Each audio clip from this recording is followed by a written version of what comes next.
¿Qué dirías si te cuento que hay una película que intentó copiar el éxito de Quién engañó a Roger Rabbit, pero que casi mata la carrera de Brad Pitt en el proceso? Y esa película es Cool World.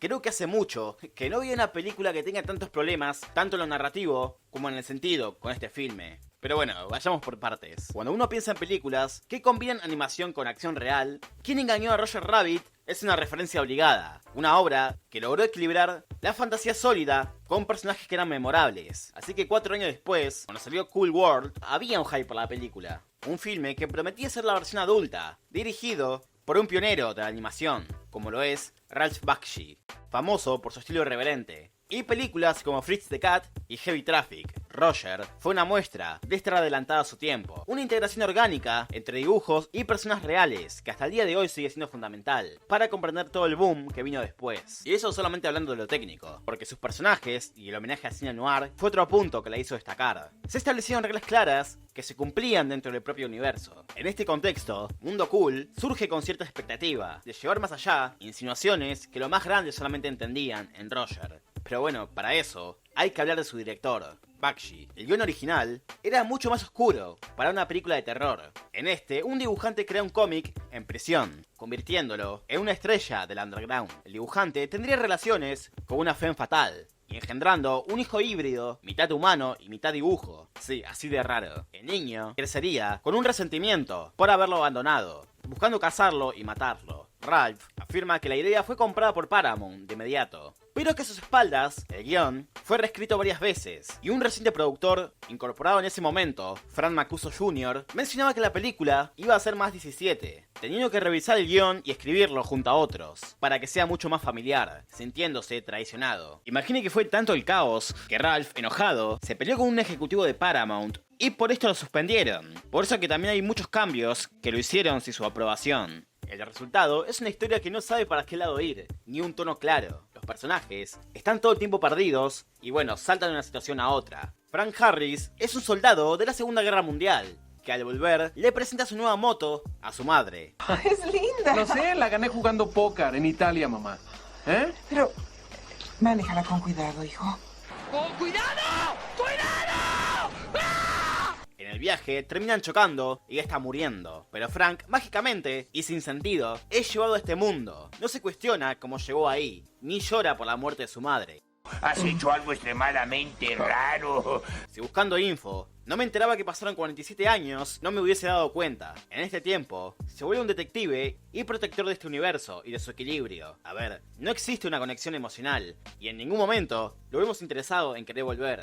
También, hay otros personajes que tengo que mencionar para lograr entender lo que no se explica, y ese es Jack Gibbs. Este es el creador de este universo, sin saberlo, haciéndolo desde la cárcel y volviéndose famoso por esto. Pero Frank nunca lo conoce realmente a Jack, entonces, ¿por qué lo persigue como si fuese un criminal? Cuando en la peli realmente nunca actúa como uno. Hay otro problema que es mucho más grande, y es que Frank cae en este mundo en el 45, pero recién en los años 90, Jack empieza a crear este universo, o sea que ni siquiera lo había dibujado.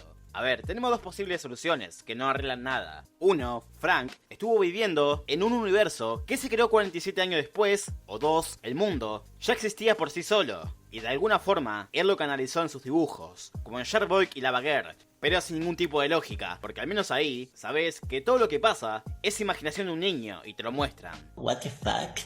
¿Esto es real? Dijo yo. ¿Esto es real? Por último, tenemos a Holly Goods, una femme fatal que sueña con convertirse en humana. ¿Por qué? Bueno, no sé, el argumento se fue de sabático.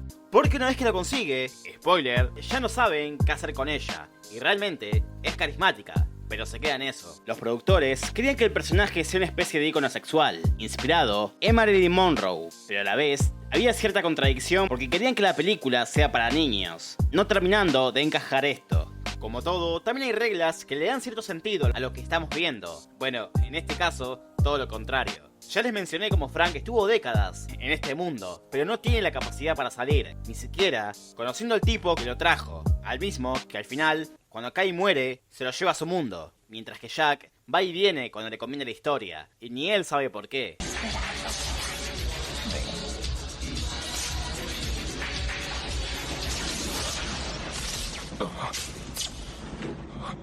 Se habla de que hay un problema con que las caricaturas pasa en el mundo real, pero sin embargo, el profesor aparece por cuenta propia. Uno de los puntos más mencionados es cómo las caricaturas y los humanos no pueden tener relaciones. ¿Por qué? ¿Qué tiene de malo? A ver, ¿cuál sería el problema si quiero, no sé, culiarme a Lola Bonnie?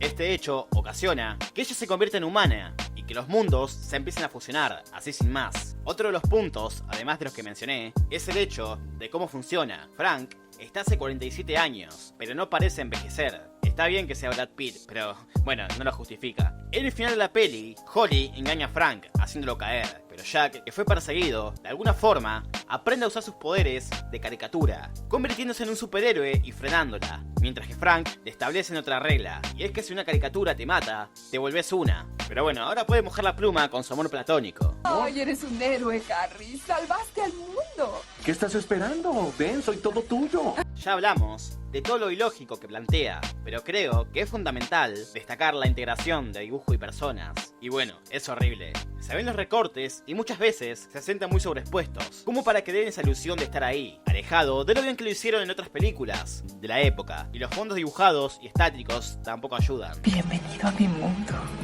gran hombre. Para ese punto, Brad Pitt estaba en sus primeros papeles como protagonista. Él comenta que fue una experiencia bastante rara, ya que no podía ver los dibujos terminados, teniendo que actuar muchas veces solo. Más de 300 trabajadores se encargaron del estilo visual, y eso se nota bastante, porque muchas veces no se acoplan bien entre sí, dando esa sensación de un caos visual. De esta forma, tenemos uno de los proyectos de culto, pero no por lo bueno, sino por lo raro. Lo mejor que le pudo haber pasado a Brad Pitt es que se olvidasen de que existió esta película. Y lo peor, llegó a tener incluso videojuegos para la NES, pero que ni aún así recuperaron lo invertido.